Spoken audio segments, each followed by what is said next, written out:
So happy Earth Day. It's one of my favorite days of the year.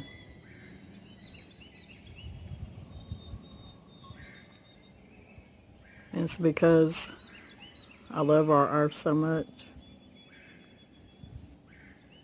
I want to be a good steward of the land, like the good Lord wants us to.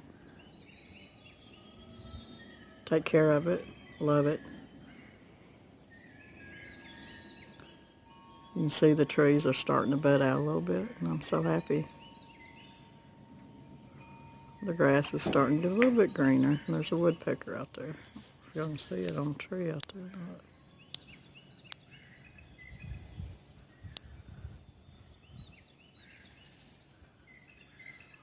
Where he went. I don't have my glasses on, y'all.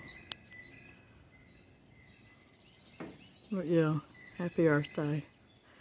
And that's one of the reasons when I sold the farm,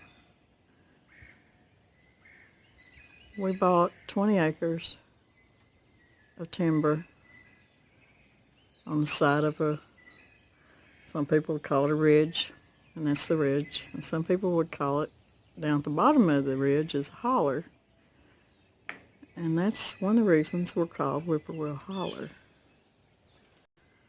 And the other reason is because here pretty soon, we'll be sitting out here on the porch at night, and you'll be able to listen to the whippoorwills, and the sound goes right down through the holler. The sky is beautiful this morning if you can see it through the trees, but yeah.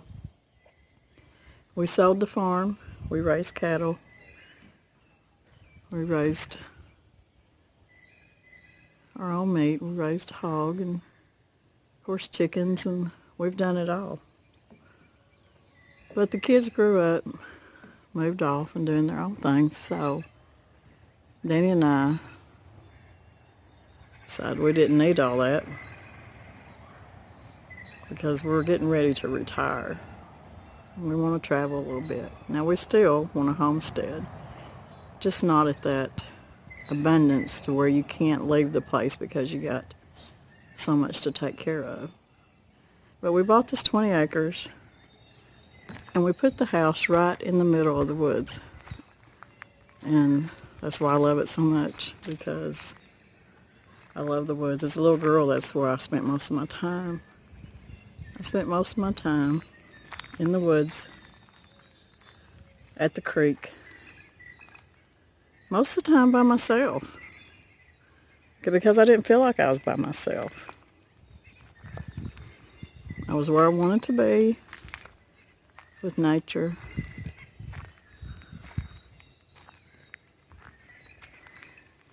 Now, the woods are all around us. Like I said, we're not really sitting right in the middle of 20 acres because behind the house it's just thick, the woods, and it goes down another holler. So maybe sometime I'll take y'all down through there because it's beautiful back in there.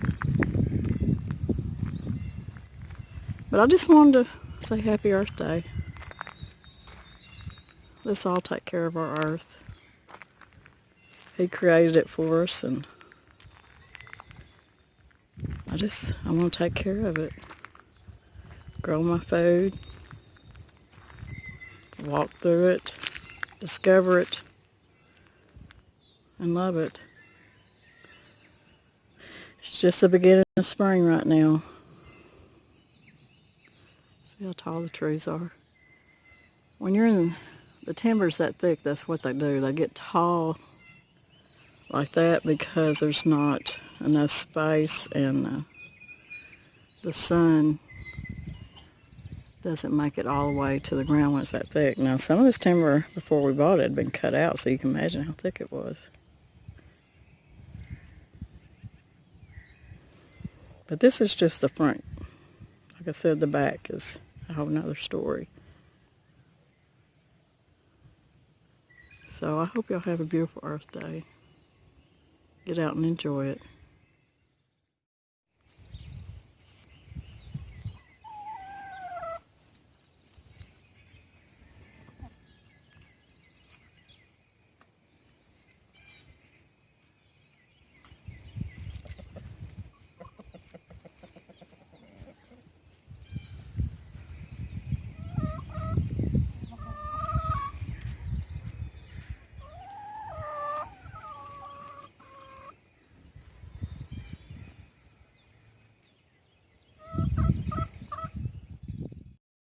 Dressing is one of the easiest things in the world to make. And I think some people are kind of intimidated by it, chicken dressing, but it really is. It's really easy to make. But I think one of the issues, I've had a lot of people say, I just don't like dressing, or my grandma was the only one that could make dressing that I would eat.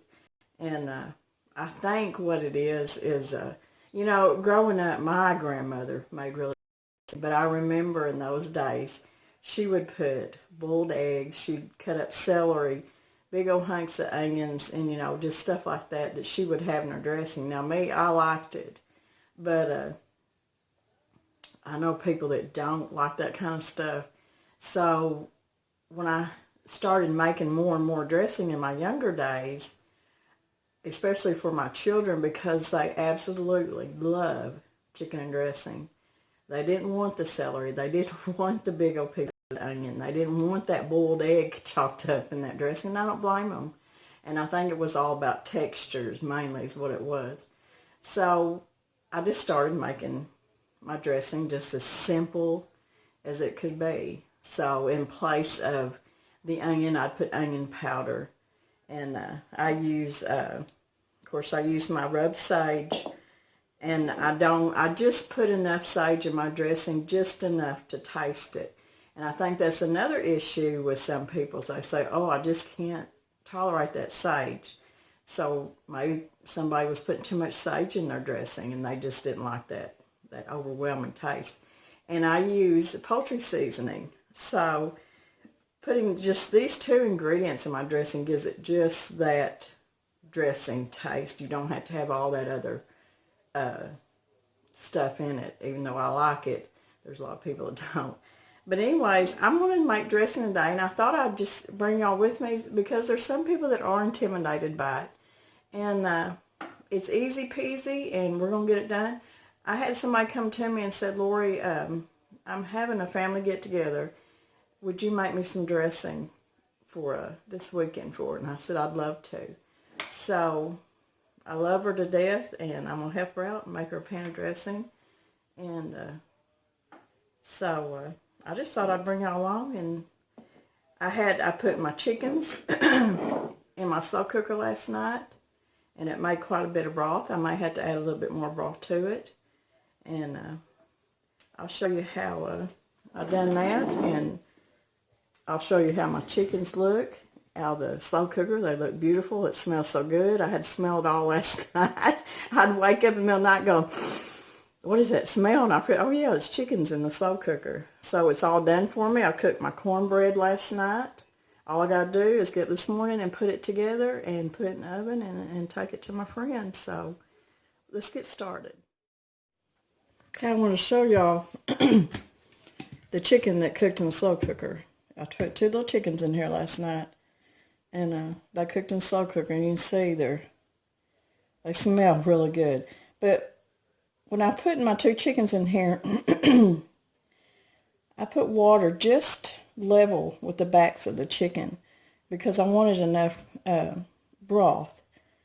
And then I put just a little bit of salt and pepper, and I put a little bit of my poultry seasoning in there, and then I put about a half a stick of butter in there.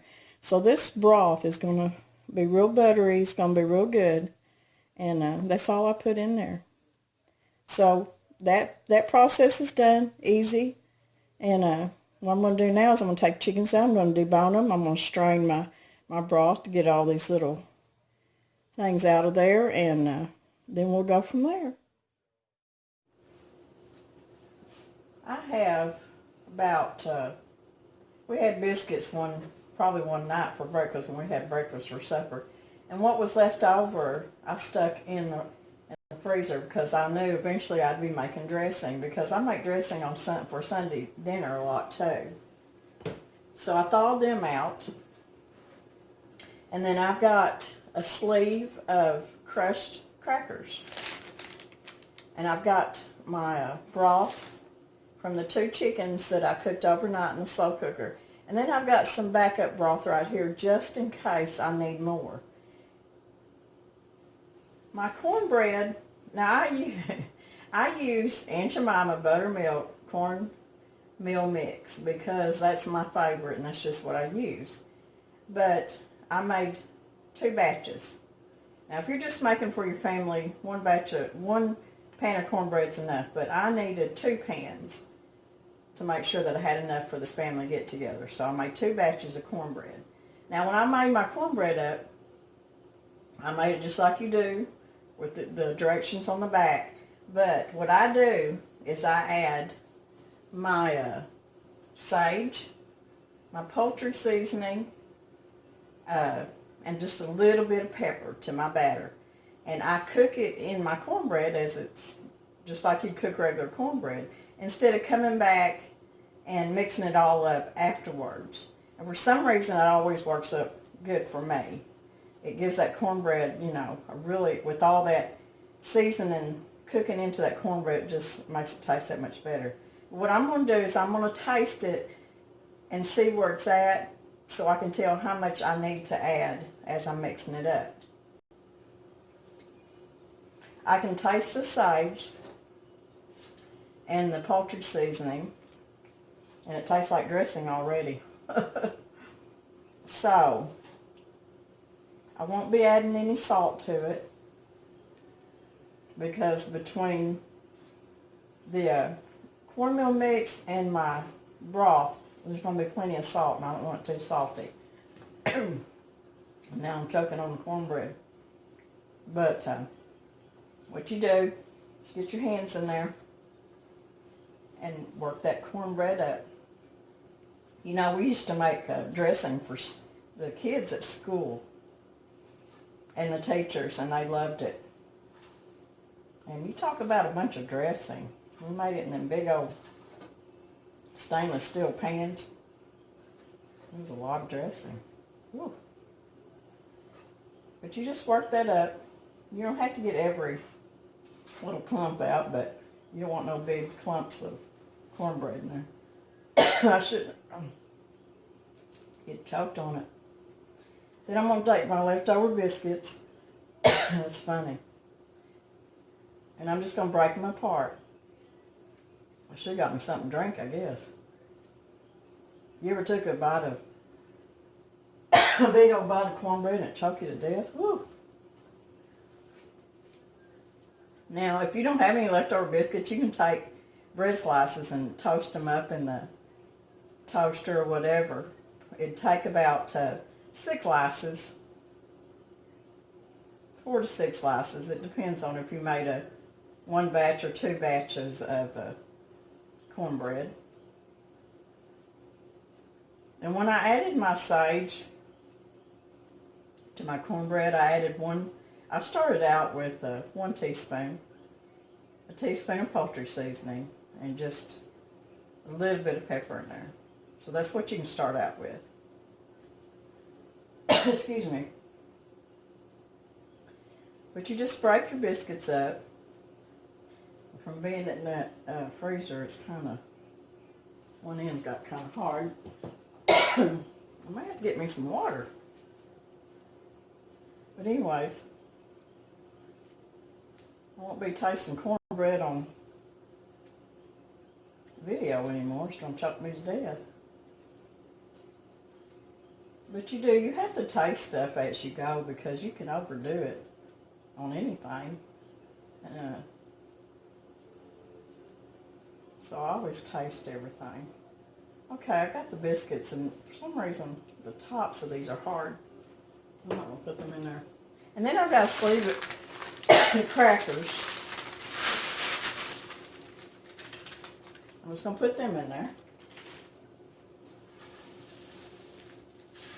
You know what? I've got a bigger bowl than this, but it's occupied right now with something in it. I don't know if it's going to be big enough. This one. It'll be lipping full, I guarantee you, by the time I get done. But I'm real good at doing that. So as you can see, I'm just mixing all this together. It was 1 sleeve of crackers. And of course I had saltine crackers, so there's salt there too. And it's 2 batches of cornbread. And then I had about 7 biscuits. Like I said, you can use bread. Anything you got left over, it doesn't matter. I'm just going to kind of take some of this over here in this my big mixing bowl.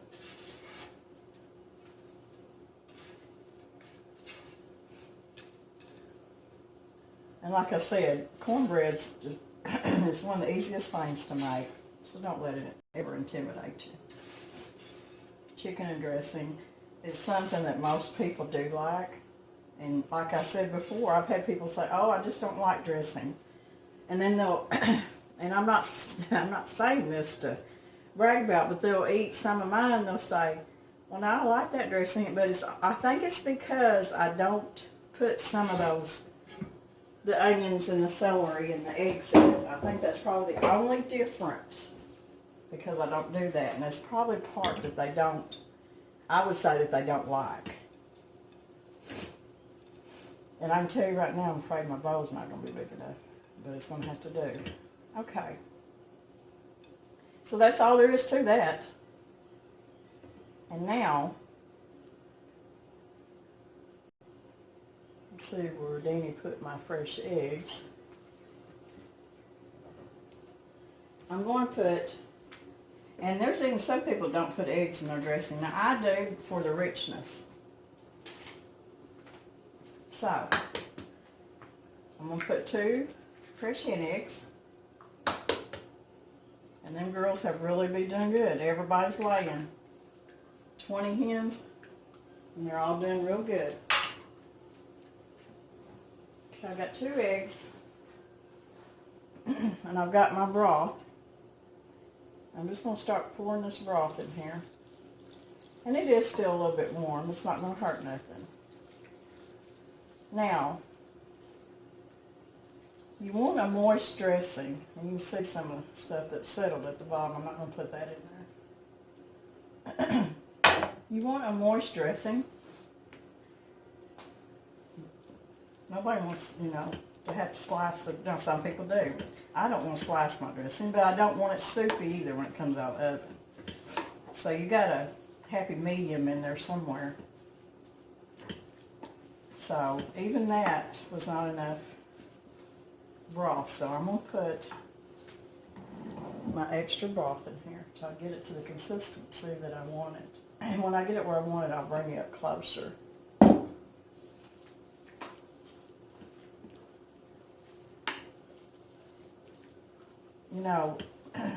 Chicken and dressing being easy as it is,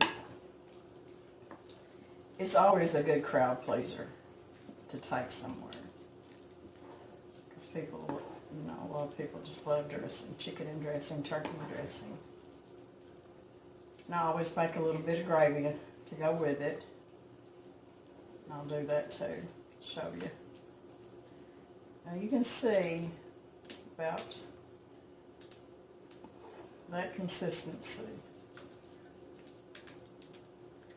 But I'm going to put just a little bit more broth. So I'm happy with it. Do y'all remember your grandma's dressing?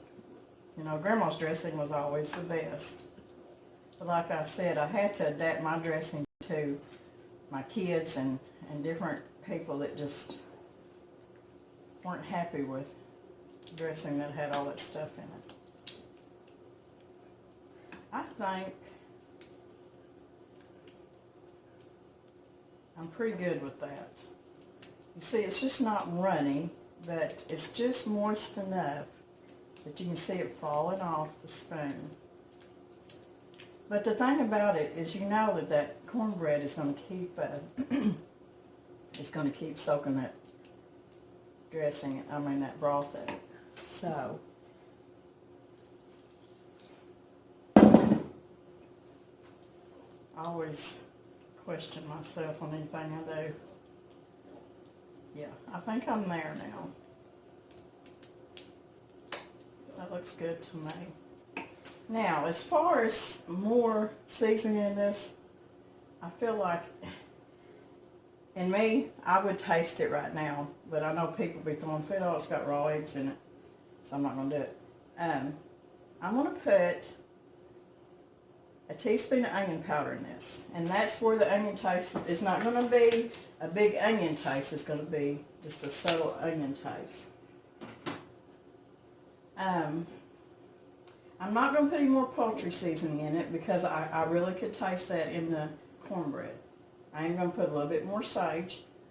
Now some people like their dressing green with sage, and I just can't do it, y'all. I just can't do it. And so that was about it's about a teaspoon of sage. And I'm going to put about a half a teaspoon of celery seed. I'm not going to put any more pepper. I'm not going to put any more salt in it. And that's it. That's all it is to that dressing. Now, I'm going to get my chicken together. I got 2 little chickens. Now, the reason I done 2 is because I doubled the recipe. If you're just doing it for your family, do 1 pan of cornbread and just cook 1 chicken. That's all you need. So, I'm going to debone my chicken and get it in there, and then I'll show you before I put it in the oven. I'm just going to debone my chicken. It's not a pretty sight, but it's really good. You just got to make sure that you don't get these little bones in there. You know, I'm telling you, anytime I hate to admit this, I have to debone a chicken and put it in dumplings or anything, soups. I don't know how, which I'm being very careful. Then you'll find that little bone every time. Mr. Brown, I mean, I wish that I was the one that would find it, but nope, he'll find it every time. And I don't know how it got in there. I think it just jumps in there because I'm so careful with it. But sometimes. At least the chicken's cooked up really good in that slow cooker. Y'all, if there's one thing I've ever bought in my life that really has helped me out, and I'm not saying a crock pot, because I can tell you, before you get home from work, a crock pot will burn everything plumb up. But the slow cooker, they'll cook and shut off and stay warm. Has been the best thing for me. Because we're at work about anywhere from 11 to 12 hours a day sometimes. So if I'm able to get up 4:30 in the morning and get myself together and get something in that crock pot, and it's ready when I get home. I know a lot of people do that, and it's just a good deal. But yeah, I'm being very careful deboning this chicken. Like I said, it's not a pretty process, but it's just part of it. That slow cooker gets these chickens so moist, and I always cook them breast down so that breast will get really moist. And what I'll do is I'll put most of this chicken in the dressing, and then I'll save some to put on top just for appearance to make it look good, so you'll know that there's chicken in there. My kids dearly love chicken dressing. If there's anything they'd rather have, that's what it would be. And my daughter-in-law, Sheena, she makes really good dressing too. And like I said, it's just not a hard thing to do. I can remember, the only time I remember my grandma making dressing was at Thanksgiving and Christmas. So it was one of them things that I guess was just a special thing to her. But you don't. Because I don't remember her making chicken dressing for just, you know, a Sunday dinner or anything like that. But we do because the kids like it. My grandkids love chicken and dressing. And I love to see them sit down and eat that dressing just like, and come back for more. It makes a grandma feel good. Now I'm going to save the rest of this chicken. Looks awful. For the top of the dressing. And I'm going to stir this up good.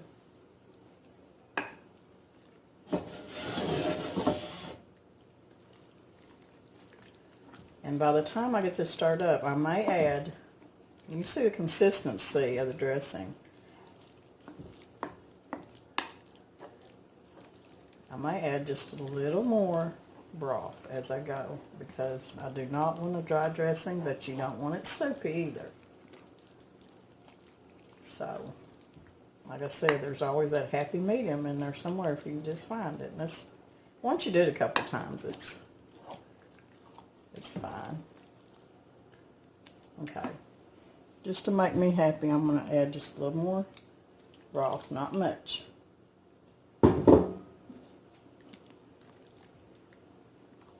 Okay. Right there's the consistency. So I'm happy with it now. That's where I want it. Okay, I'm going to get this in my roaster and I'll be back in just a minute.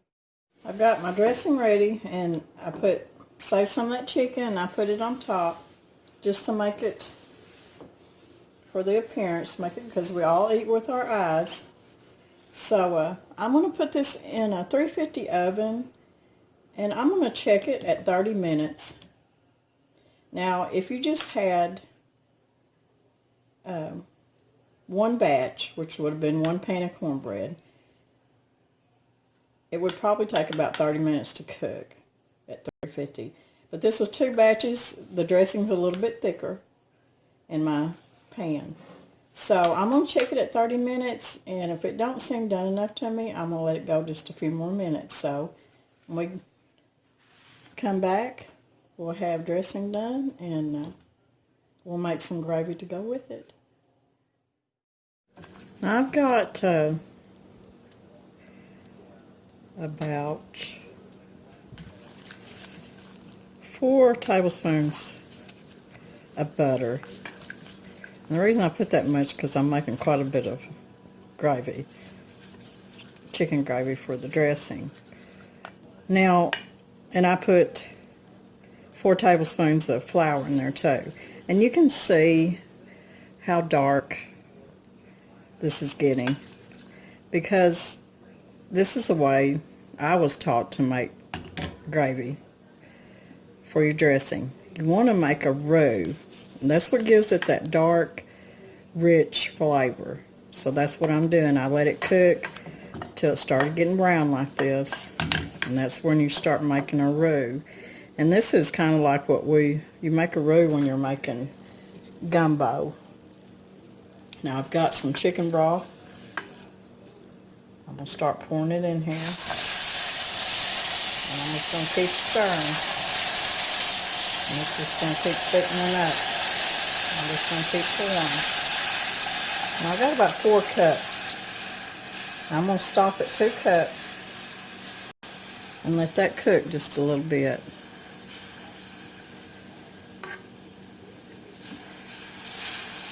It's going to start thickening up again. It's just like you're making regular gravy, except you're using milk. And a lot of times when I'm making, like if I fried some pork chops, I make a roux gravy.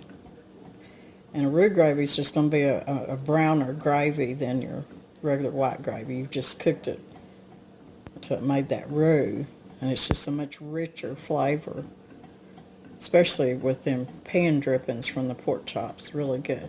Okay, it's starting to thicken up. Now I have not put any salt and pepper in here because I'm making this for somebody else, and I just don't want to oversalt it or season it, so I'm being careful with it. I'm going to put just a little bit more broth because it's starting to thicken up. I'm just going to keep stirring. Now, some people don't even worry about the gravy over the dressing. I do. I like to put just a little bit over my dressing. And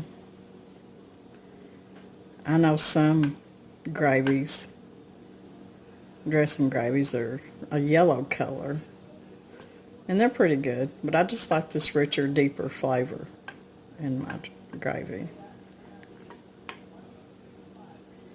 So I'm going to let this cook just a little bit and thicken up. and then I'll touch it off with a little bit of cream at the end. I thought I'd put a little light on the subject here. I forgot I had the lights off. It's daytime and there was enough light around the house. I was just walking around and thought, well, I need to go make my gravy, and I didn't even turn the light on. So maybe y'all can see something now. But anyways, you can see how rich that gravy is, and it's cooked for a little bit and trying to thicken up a little bit more. And I've got a little bit of half and half here, and I'm just going to put, I warmed it up a little bit. I don't like putting cold anything in my gravies because you're just going to cause it to limp up if you do that. And this is just going to make it a little creamier. But that's all it is to making just a little bit of gravy for your dressing. And since I'm going to be traveling with this and taking it somewhere, I'm going to let it cool down a little bit, and then I'll put it in a mason jar with a lid on it, and that's how I'll deliver it to the lady I'm making it for. I tasted it a while ago, and it needed just a little, probably half a teaspoon, not even that much. It might have just been a fourth of a teaspoon of poultry seasoning in it. No salt. And it's done. So I'm going to get all this together, and we'll be ready to go with it. The dressing's done, guys. It's good and brown on top, golden brown. Since it was a double batch, it cooked for 45 minutes. And so single batch cornbread, 1 pan of cornbread dressing, take about 30 minutes. This took 45. You don't want to overdo it and dry it out. And I also made a little bit of gravy to go with over the dressing. I had just enough broth left to make a little bit, so I've got it in this jar. That's how I'm going to take it over there. I'm going to put foil over it and put the lid on it, and I'm off to deliver this pan of dressing. And I hope y'all enjoyed this video. I've enjoyed doing it. And maybe anybody that was intimidated about making chicken dressing, it's really a very simple process. So just do it. Do it for your family. It's always good, always easy. So give me a thumbs up. Share it. I love you guys, and we'll see you later.